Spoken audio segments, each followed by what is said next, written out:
es Isidro García Tato.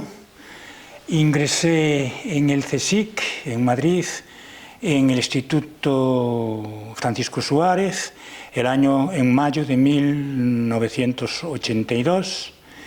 Estuve como becario hasta el año 86 y a partir del 87 estuve en la empresa privada hasta el 97, que vine como becario postdoctoral a este Instituto de Estudios Gallegos Padre Sarmiento.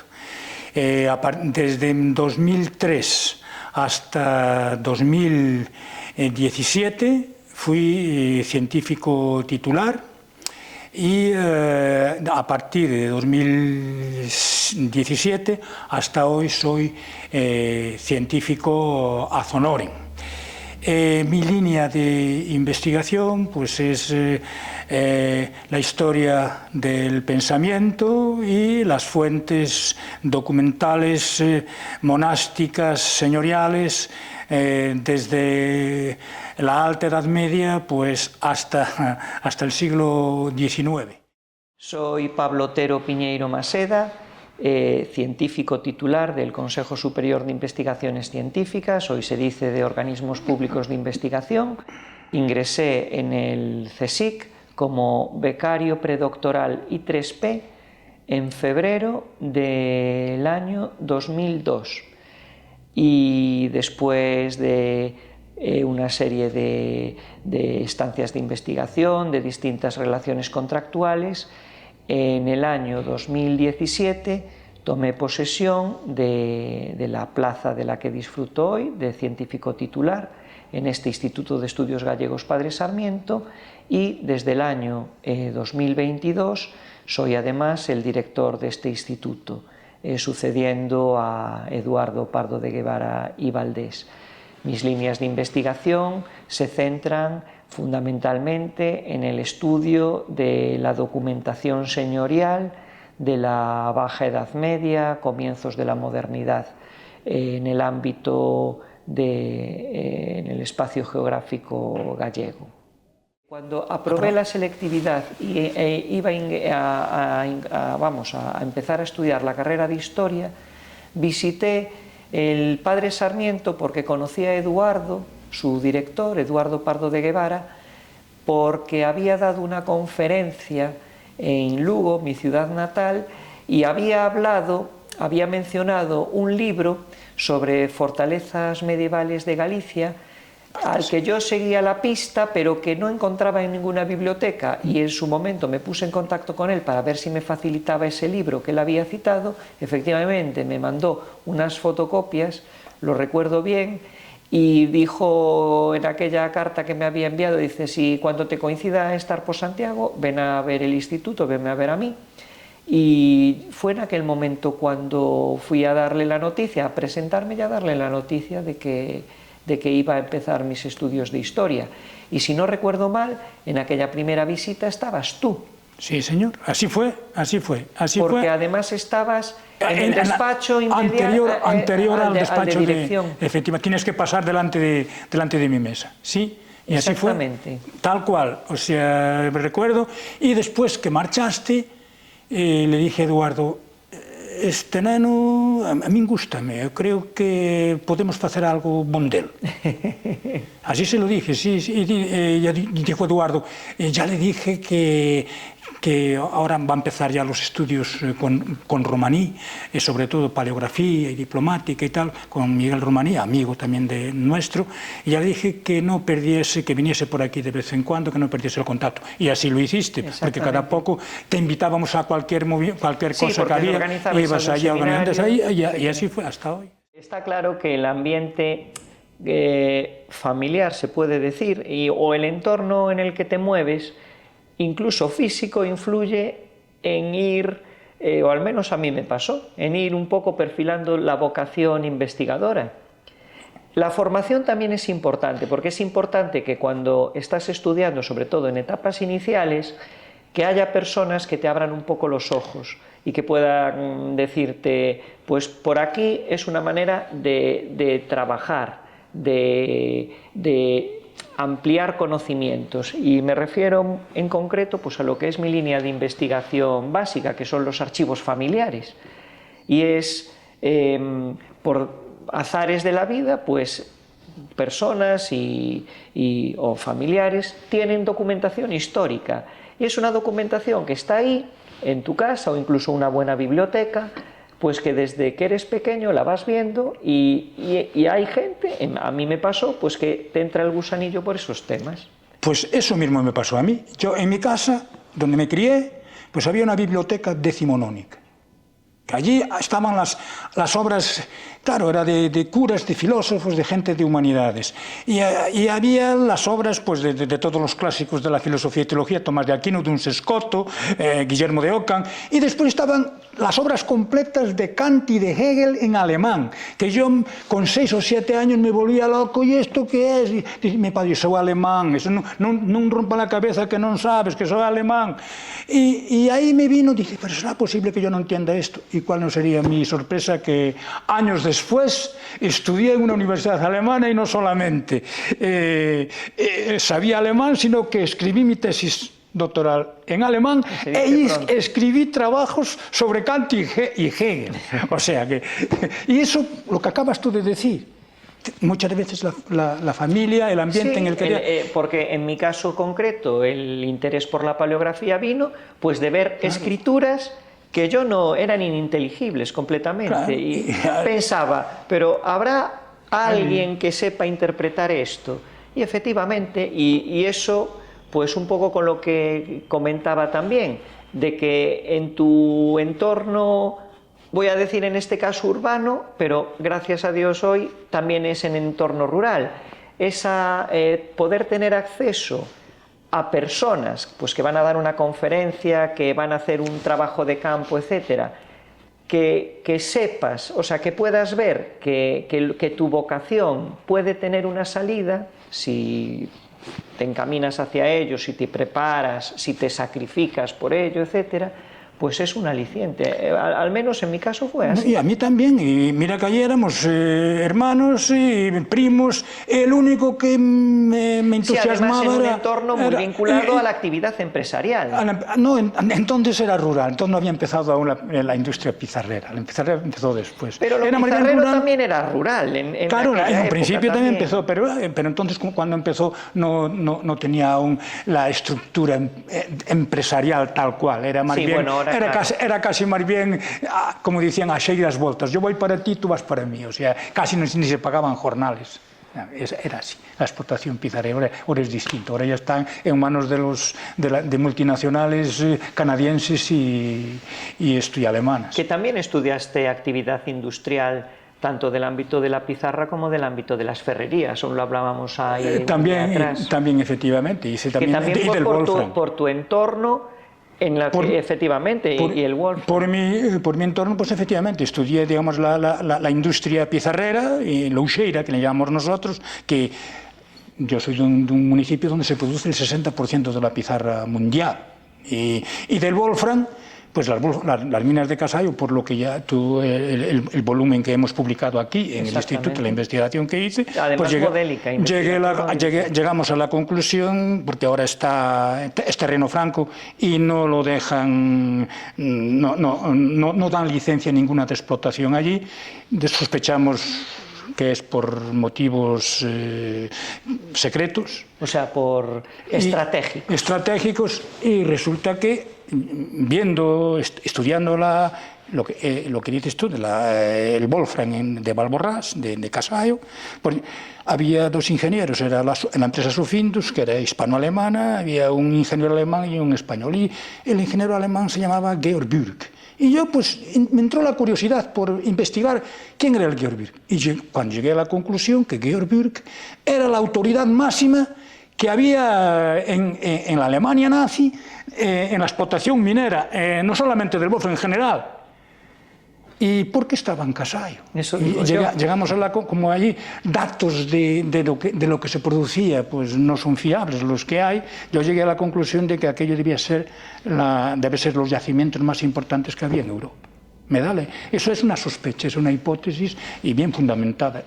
Georg Bücht desapareció, seguramente con el grupo Odessa lo llevaron para América y no sabemos nada más de él y no pudimos saber la razón por la que fue allí. Así es. Y eso ya te digo, o sea, volvemos otra vez a lo mismo, el entorno en el que vives, tanto familiar como inmediato, como muchas veces determina tu línea investigadora y tu vocación. Es verdad, a mí desde luego en ese aspecto, desde otro ámbito, me pasó exactamente lo mismo. Hablamos de la industria, acabas de mencionar la industria pizarrera, ahora se habla mucho del mecenazgo en la ciencia.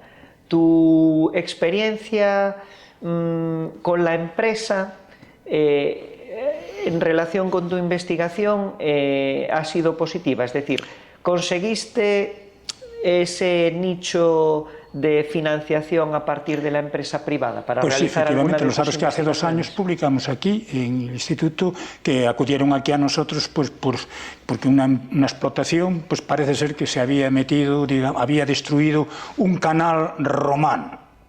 Y claro, yo conocía la documentación y ese canal, porque efectivamente yo tengo predios que heredé de mis padres, está en el límite de la provincia de León y Orense. Tengo predios heredados de mis padres donde efectivamente conozco muy bien aquello y claro, pues estudié a ver qué podía ser aquello y claro, yo le dije, mira, de romano nada, ese canal se hizo pues a mediados del siglo XVIII. ¿Cómo? Dice, ¿puedes hacer? Y efectivamente, tú eres testigo que hicimos el estudio, sacamos 400 páginas el libro, lo pagaron ellos, pagaron también todos los gastos que hubo, la empresa Irosa, que por cierto, al poco tiempo pues se vendió al consorcio canadiense. Es verdad. Ahí está, pues sí, pues el nicho ese sí, pues efectivamente, sí que ha tenido, digamos... no mucho, porque yo tampoco nunca... como te dedicas y no puedes cobrar... Eso es verdad, claro. Entonces, pues lo haces por amor al arte. Eso es lo único, el trabajo que hicimos el trabajo y dice, bueno, pues haces la publicación. Sí, quien cobra además es la institución. Sacaron el libro a todo lujo, todo muy bien hecho, la maquetación perfecta, pero yo no cobré nada. La amistad de los dueños, del presidente. Y lo importante es dar con la persona adecuada o con la institución adecuada para realizar este tipo de trabajo. Efectivamente. Porque en nuestro ámbito, claro, visto siempre desde fuera, por conversaciones que tengo yo pues, con colaboradores externos, etcétera, que siempre se ve al CSIC como una élite que muy alejada de lo que es, yo no tanto diría la sociedad, pero como poco accesible. Entonces, que crea una cierta barrera en el sentido de aquí están los científicos, las autoridades, que van de listos, digamos así, y aquí estamos nosotros en otro mundo.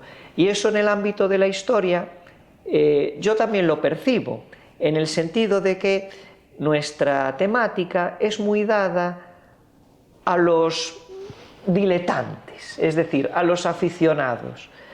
Y muchas veces...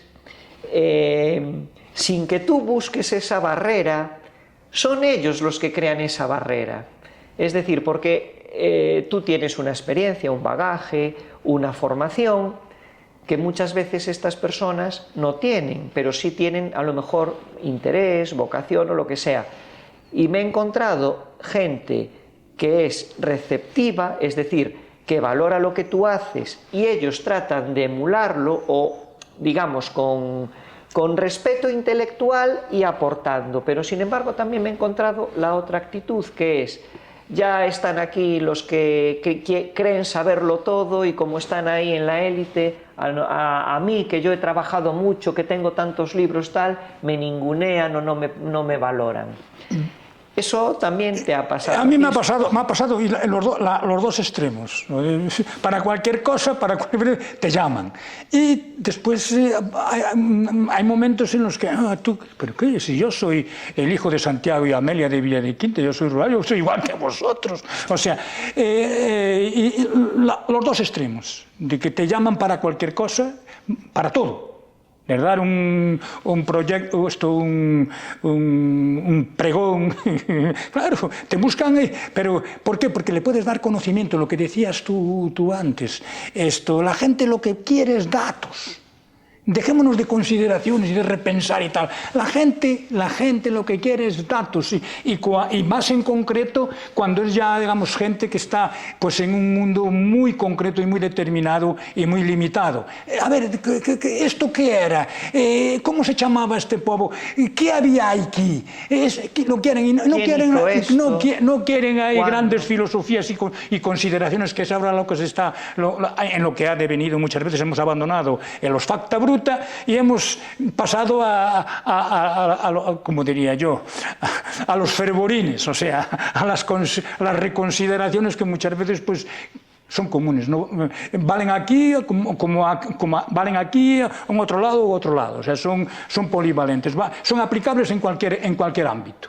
La gente lo que quiere es eso, es el datos. Sí, y además hay una contradicción también en que esa exigencia, que está bien, pero que no se puede tampoco llevar al extremo, que es internacionalizar y abandonar a la sociedad del lugar, que es la que, por motivos naturales, es la que demanda ese conocimiento. Porque si tú no estás próximo a ellos, es terreno abonado para que estos malos aficionados impongan sus teorías, sus tesis o sus fantasías y muchas veces sus marrullerías. Perfectamente, completamente de acuerdo. Y ahí volvemos otra vez a lo de antes, que la historia hay que tener en cuenta pues el elemento básico.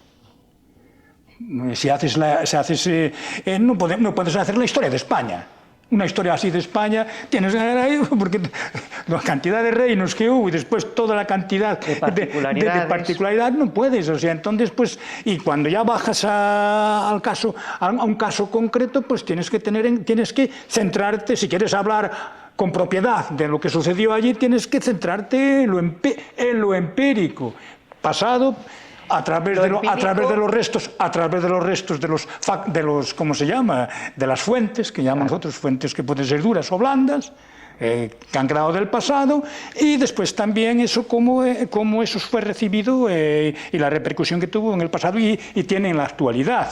Está claro. Y lo empírico, y como decía nuestro ilustre padroeiro, como decimos aquí en Galicia, el padre Sarmiento, con el cogote también. Porque hay muchas, llamémosle aficionados o entusiastas, que leen pero no saben interpretar. Claro. Y eso también es muy importante, ese criterio, ese rigor. Las fuentes, lo sabes bien, las fuentes manuscritas y bueno, las fuentes en general, pues hay que leerlas no solamente con los ojos, como decía nuestro padre, el padre Sarmiento, con el cogote. Claro. O sea, hay que contextualizar. En la carrera investigadora, hombre, estuve 10 años en Alemania, vine de Alemania, entré en el CSIC, y hete aquí que después de estar en el CSIC, pues 5 años, pues hete aquí que me mandaron a la calle.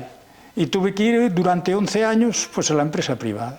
Estuve trabajando en la empresa privada. Sin abandonar. Eso sí, sin abandonar las vacaciones que me correspondían trabajando muy duro en la empresa privada, pues en vez de ir a veranear a las playas o a las montañas de mi tierra, pues me encerraba en los archivos y bibliotecas. Lo que está claro es que la investigación en muchos casos es una carrera de obstáculos. Claro. Porque, primero, está siempre pendiente de un hilo, es decir, tienes una formación muy especializada, muy intensa, no quiero decir superior a la habitual, pero bueno, en la que hay una inversión de tiempo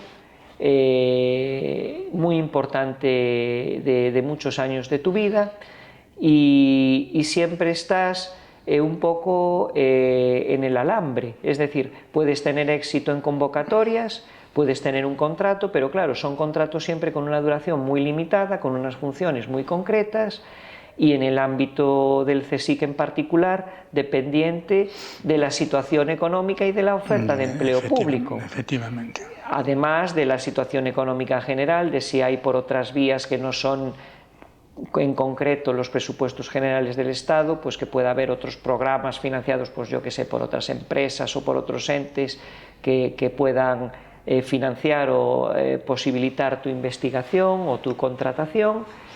Y parece que cuando estamos aquí que es todo una carrera sin obstáculos y de éxito completo, cuando todos hemos tenido fracasos y muy sonoros. Claro, y por supuesto, concretamente a la hora de, digamos, a la hora de cuando uno compite para conseguir, digamos, que te financien un proyecto de investigación, pues hemos tenido concretamente yo me presenté 2 veces a la Orden de Malta, a las encomiendas gallegas de la Orden de Malta, y siempre vino denegado. Los resultados están ahí. Yo muchas veces, comparando, pero sin dar nombres, se han gastado mucho dinero en proyectos de investigación. ¿Dónde están los resultados? Yo no recibí, únicamente se ha pagado la publicación. A todo el demás yo no he recibido ni un euro. Claro. Los resultados están aquí. Porque de aquellos proyectos de investigación que se ha gastado tanto, ¿dónde están los resultados? Sí, y sobre todo si son resultados que duran en el tiempo. Claro. Porque lo bueno que tiene en nuestro ámbito de investigación es que lo que tú descubres hoy, pasan 10 años, pasan 20, pasan 50 y siguen teniendo validez. Claro, no es igual que en las ciencias puras, sí señor. Mira, el problema, otro de los problemas, es que están casi unificando las humanidades, las ciencias del espíritu, digamos así, con las ciencias puras, que le llaman. Y cada una tiene su metodología y tiene también sus vías, sus cauces. Y, digamos, en las ciencias, pues se mueve, el artículo es el que se mueve, la modalidad del artículo, pero nosotros nos podemos permitir el lujo de escribir volúmenes, porque hay cosas que ya son acabadas. Porque es sobre fuentes que están... tú transcribes las fuentes, transcribes, que es lo básico, las fuentes. Haces una reflexión y explotas lo que dicen esas fuentes y eso, pues, en un porcentaje elevado, pues ya es palabra de Dios, verbum Dei. Mientras que en la investigación pues no pasa eso, que constantemente se está... Claro, sobre lo que se descubre, se descubre otra cosa. No puedes permitir el lujo de montar un... Eso implica también que tal y como está diseñado, por ejemplo, los programas de investigación, que tienen una duración de 3-4 años, para nuestro ámbito es un periodo temporal muy corto. Entonces los resultados de fondo pues no son los que deberían ser, son mucho más parciales y eso desde mi punto de vista repercute negativamente en el avance del conocimiento. Pero claro, lo que acabas de decir, como se trata de unificar, o sea, la convocatoria es la misma tanto para un proyecto de biomedicina, que seguro que será súper necesario financiarlo, pero claro, no es el ámbito que pueda tener un proyecto de las humanidades, que a lo mejor no necesita tanto dinero, pero sí que necesita más continuación en el tiempo. Claro, 3 años, 4 años no es nada. Llevamos ya 30 y tantos años ya trabajando en la Orden de Malta y nos quedamos cortos. Exactamente, y en un ámbito del noroeste hispánico. En el noroeste hispánico, si coges todo el priorato de la Orden de la Lengua de Castilla, me dirás. Últimamente, como es natural, cada vez recibimos más personal o alumnado, si se quiere decir así, que vienen a realizar prácticas al CSIC, a los institutos del CSIC. Es decir, es una manera, el CSIC, a no ser un organismo de formación en el sentido como puede ser una universidad, que tiene una parte docente, que es la importante, y una parte, digamos, de investigación, que no es la esencial en ellos. En nuestro caso es al revés, o sea, nuestra esencia es la investigación y hay también una parte importante de formación. Y esa parte de formación ayuda a que futuros expertos o al menos en potencia pues puedan venir a estos institutos de investigación y ver cómo se trabaja, ¿no? Claro,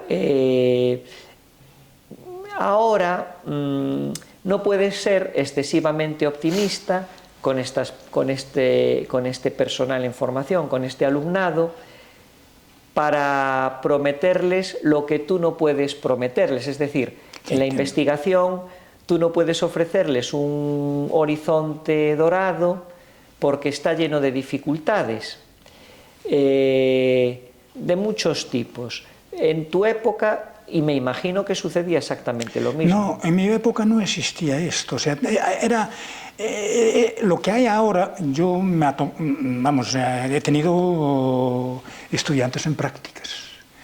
Y eso en nuestra época no era. Tú ya entrabas como becario, porque ahí no había como esto de en prácticas, no había. Entrabas como becario y ya en un determinado, te elegían o presentabas la solicitud, según el perfil ibas al sitio ya adecuado y allí ya desde el primer día te ponían a trabajar, pues yo me recuerdo, yo era digamos sobre la exégesis bíblica medieval. El proyecto que tenía Klaus Reinhardt y un alemán de Treveris y Horacio Santiago Otero.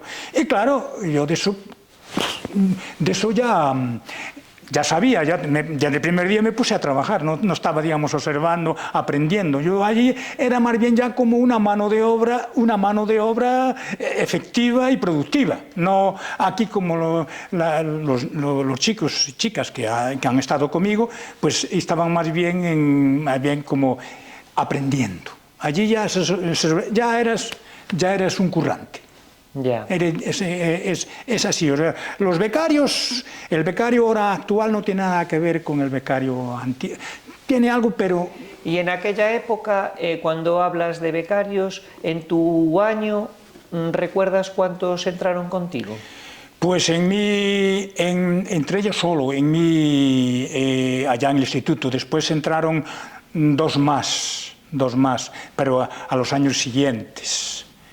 Pero ya te digo, allí éramos currantes ya, desde el primer día. Además, los programas de becas serían o del ministerio propio. Sí, del CSIC. eran del ministerio, sí, asignadas al CSIC. Claro. Sí, efectivamente. Ahora en eso sí que se ha avanzado muchísimo, hay más posibilidad de captar lo que se dice hoy captar talento, y estas oportunidades que os ofrecen a los estudiantes de ver cómo puede ser el desarrollo de una carrera investigadora, pues yo creo que es muy importante. Importante y debe ser realista también, o sea, no crear falsas expectativas. Yo valoro la filosofía actual, prácticas, le veo más ventajas que lo nuestro. Sí. Le veo más ventajas que lo nuestro. Sí. Bueno, pues ya es un avance. Eso, bueno. También algo, hombre, la historia, yo tengo una concepción lineal, una concepción semítica, que la historia va, con todas las burradas que veamos, mi concepción es positiva, que va mejor. Y en ese sentido, pues sí, hay que reconocer que sí que va mejor. Y hablamos de los inicios y ahora vamos a hablar del fin de la carrera activa, es decir, posterior a la jubilación. ¿Te parece que lo que se llaman los científicos ad honorem, tal y como lo tiene diseñado el Consejo, que está bien? O sea, ¿tú te sientes cómodo como Yo me siento comodísimo, claro. El problema a determinada edad es cómo estar de salud. Yo de salud, gracias a Dios, estoy muy bien y estoy con la gente que tengo alrededor y bueno, y la salud está bien y tengo trabajo, además trabajo duro, pero si quieres apetecible, y me encuentro estupendamente. Para mí es lo mejor que me pudo haber, en mi carrera investigadora estoy gozando más que nunca. Y cuando entraste, ¿había también este sistema de honorarios en el Consejo? No, te jubilabas y se acabó.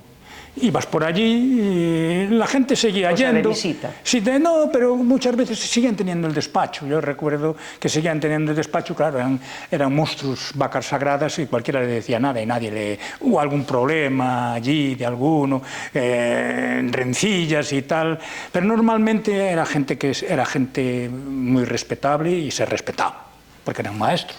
Exactamente. Que, por cierto, una de las cosas que yo en mi vida investigadora, perdonas un momento, que lo repito y es la verdad, mi generación tuvo los mejores maestros de toda la historia, pero no hemos llegado a la altura de ellos. Yo creo que nunca mejor que nadie podemos repetir las palabras de Bernardo de Chartres, un filósofo medieval.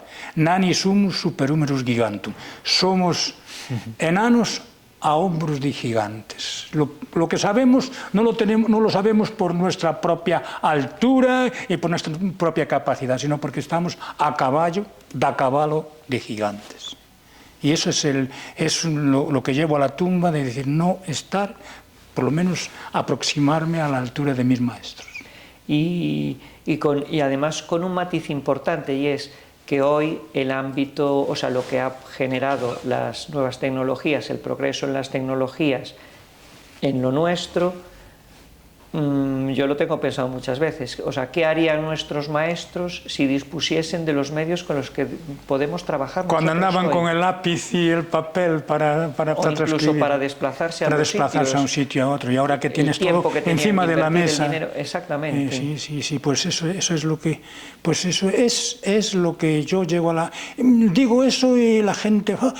Estoy hablando de nuestro perfil investigador, de historia, humanidades y tal. No sé, en las ciencias no sé cómo está la cosa, pero yo, con conocimiento de causa, creo que puedo decir eso. Nani sumus superumerus gigantum. No por nuestra capacidad, sino por la altura y la capacidad de nuestros maestros. Dentro del CSIC, hombre, tenemos muchos maestros, yo no sé, pero yo no me atrevería a decir nombres porque a lo mejor dices un nombre porque hay mucha gente que aún está viva y entonces callas a lo mejor otro y entonces se siente ofendido. Por tanto, claro, dejémoslo así. Por ejemplo, antes no era del CSIC, pero mencionamos a una persona que por su trabajo pues es uno de los grandes historiadores de Galicia, que es el padre José García Oro. Perfecto.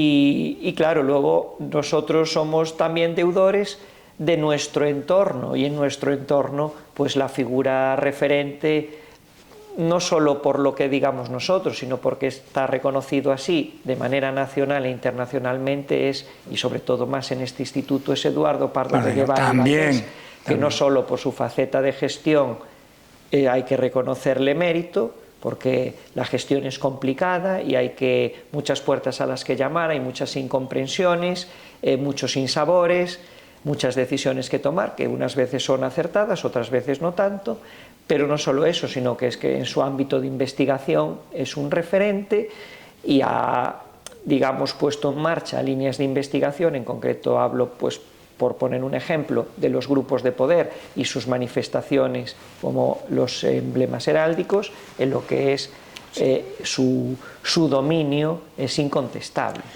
El Instituto Histórico Gallego Padre Sarmiento existe tal como está, y a mejor, gracias a Eduardo. Y estamos aquí gracias a Eduardo. Sí, sí. Y además en una época muy mala. Llegamos aquí en enero de 2001. Y las gestiones para venir aquí, con don Manuel Fraga, negociar con don Manuel Fraga era difícil. Pues él negoció con don Manuel Fraga, está aquí, y lo que está aquí, tú eres el heredero ahora.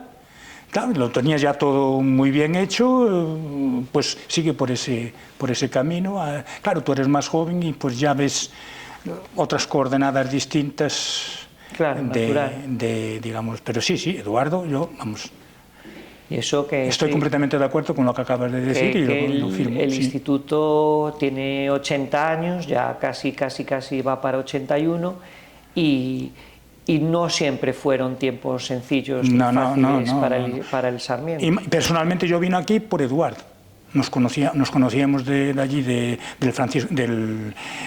Duque de Medinaceli, o sea, de Madrid, y fue el que me trajo para aquí. Efectivamente. Aunque es más joven que yo, es mi maestro. Sí. Uno de tus maestros. Uno de mis maestros, sí, claro. Como sucede conmigo. No, ya lo sabes tú muy bien porque lo respeto. Tú tienes muchísima obra detrás, pero ¿cuál es tu proyecto del que, no sé si decir más orgulloso, pero que te sientes más satisfecho de decir, bueno, al menos esto lo he dejado prácticamente hecho? Nunca. Las obras... Bueno, la historia es inacabada por definición. Por supuesto, pero vamos, yo de lo que siento más orgulloso, además tú has sido testigo y muchas veces también colaborador, pues esas son las encomiendas gallegas de la Orden Militar de San Juan de Jerusalén, de Rodas y de Malta. Llaman 6 volúmenes, quedan pues 3 volúmenes más, 3 o 4 volúmenes más que ya tengo prácticamente acabados. Que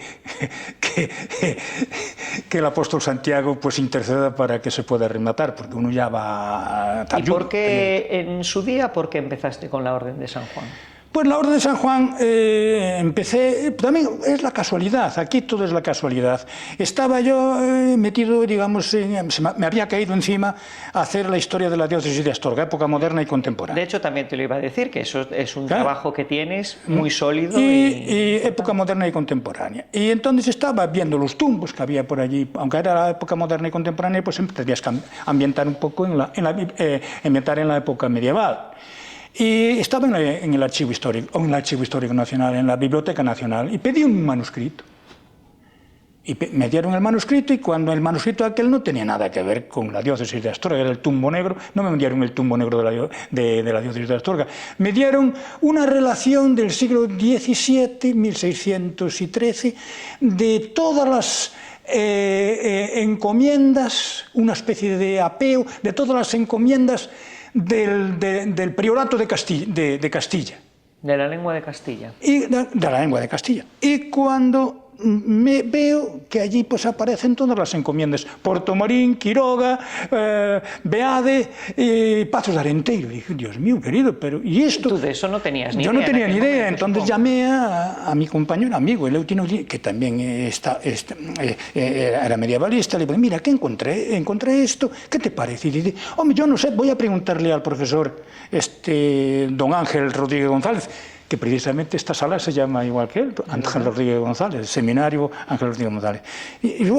Y cuando al poco tiempo me llama, dice don Ángel que es la orden militar, gallega por antonomasia. Y entonces ya me volqué, empecé el Archivo Histórico Nacional y claro, efectivamente, tenía la razón don Ángel. Y estaba todo por hacer, ¿no? No había nada.